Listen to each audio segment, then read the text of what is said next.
Hey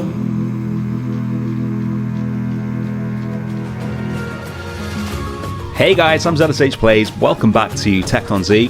Today we're going to be finishing the mountain area of the zoo with a habitat for red-crowned cranes in this little corner right here.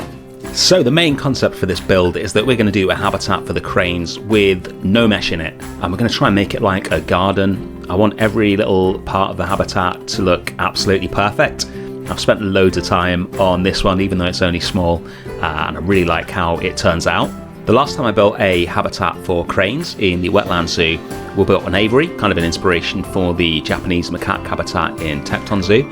So this time I want to do something different.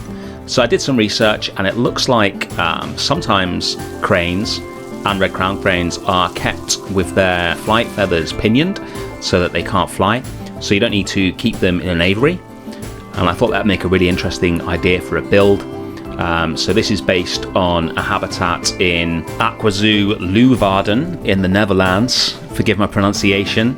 And speaking about pronunciation, Przewalski is how you pronounce the horses. I've finally been corrected by somebody who has friends who spend a lot of time in Mongolia, and that is apparently the correct pronunciation for it, so that's what I'll be using in the future. But anyway, back to this build. The main feature that I wanted was to have a shallow pool for the cranes to wade about in, and I wanted that to be as close to the path as possible. So I'm using glass barriers to enable me to get the water really close to the path, and then I'm going to sink these down so you can barely see them, and then cover them up with the actual fence that's going to be the sort of habitat barrier. And with the cranes having their feathers pinioned, they're not going to be able to fly out of it, and it will give the guests a completely unrestricted view of the cranes, and it should look really good. So that's one of the little tricks with the water in Planet Zoo. Use glass barriers, put the water down, and then normally you can lower the glass barriers so that you can put the water in places you wouldn't normally be able to. I decided the water was a bit deep for the cranes. I don't want them swimming, I want them wading. So again, I just raised the glass up, got rid of the water, adjusted the height of the terrain, put the water back in, and then lowered the glass again. Now we're going to start building the fence. So I started with a sort of typical Tekton Zoo style fence of white concrete and white metal poles. When I put it in, I just thought it was a bit much. It was kind of distracting from the build. This is like a little corner of the mountain area, as you can see. So I want this to feel like a habitat that's been put in there in exactly the right little space. It's not supposed to be a big kind of Tekton style build. It's like a space filler, but a high quality space filler, not just something to fill up the space because we need something there. So in the end, I decided to change most of this out for wood. Also, I said there'd be no mesh. I guess there is some mesh, but it's like a foot, and the guests can see over it, so I'm not counting that as aviary style mesh.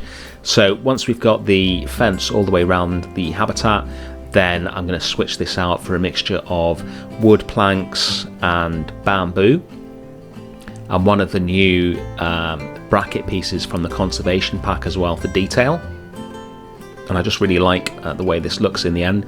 It's not supposed to be a fence that you really notice, if you see what I mean. It's supposed to just keep the animals in, and your attention should be on the garden behind the fence.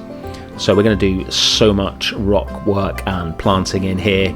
I had a lot of fun doing this. I think I said in the last episode, I think my gardening skills have improved. So I decided to test that out in this episode and do sort of almost like a formal garden in the corner of this habitat, just so there's a really beautiful backdrop. So where we are, at the back of this habitat is the back of the gorilla habitat. You can see the hot wire on top of the concrete wall. That wall is like a secondary wall for safety, with them being gorillas. It's not actually the back wall of the habitat, that's behind that. So we've got a bit of room behind there, which I'm going to use as an inside shelter for the cranes.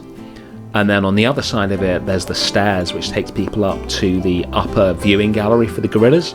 And that is the other sort of boundary of this habitat. So I'm going to do something with that as well, so it's not just a sort of giant triangle of white in the background. First of all though, we're going to do some planting. Got some periwinkle that looks like sort of moss, like mats of moss growing out on the, or weeds or whatever it's called, growing out on the water. We'll put a lot more of that in later. And then we're going to put the enrichments pool in, which is the only food enrichment that the cranes use. They've basically got the same enrichment as the flamingo, i.e. not a lot of it, so you basically got to put one of these in. We're only going to have 2 cranes. I know in the game it says you're supposed to have, I can't remember now, like between 5 and 50 or some enormous number like that. IRL with cranes, if you want them to breed and you want a breeding pair, basically you can only have 2, and then like they're babies or juveniles, but you can't keep big flocks of them because they're really territorial and they will fight.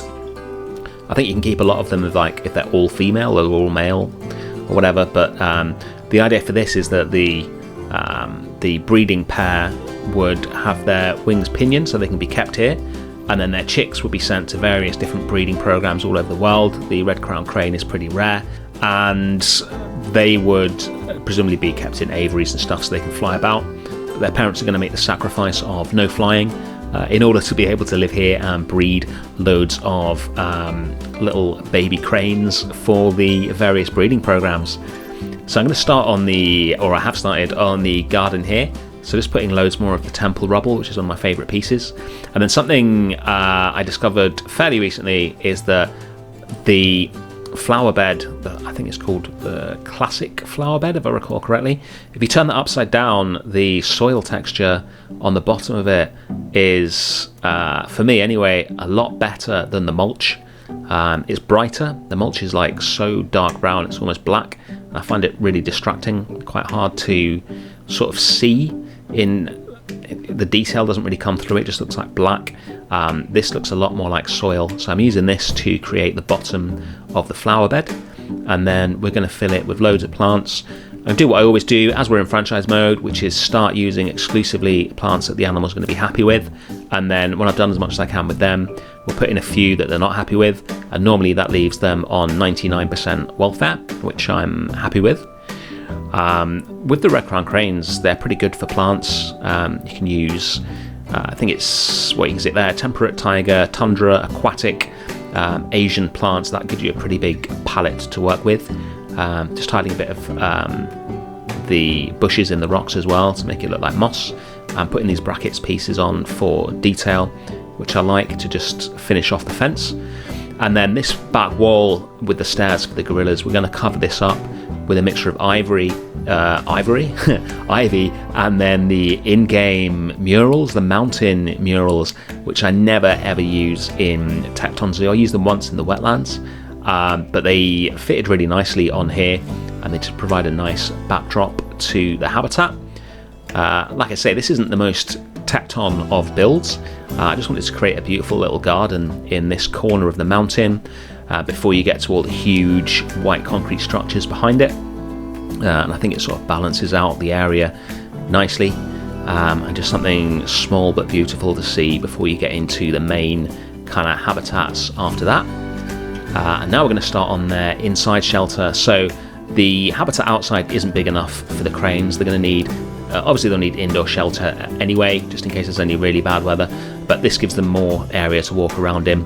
So again, we sort of meet our goal of having all of the animals in the zoo at sort of 99% or 100% welfare, depending on the plant situation. So this is going to need to be raised off the ground because of the rocks that I covered up the forage pool with. So we're going to build a raised floor here, and then a little ramp so they can get up to it, and cover up everything in there. And then we'll do something with these big piles of rocks, which are the back wall of the gorillas.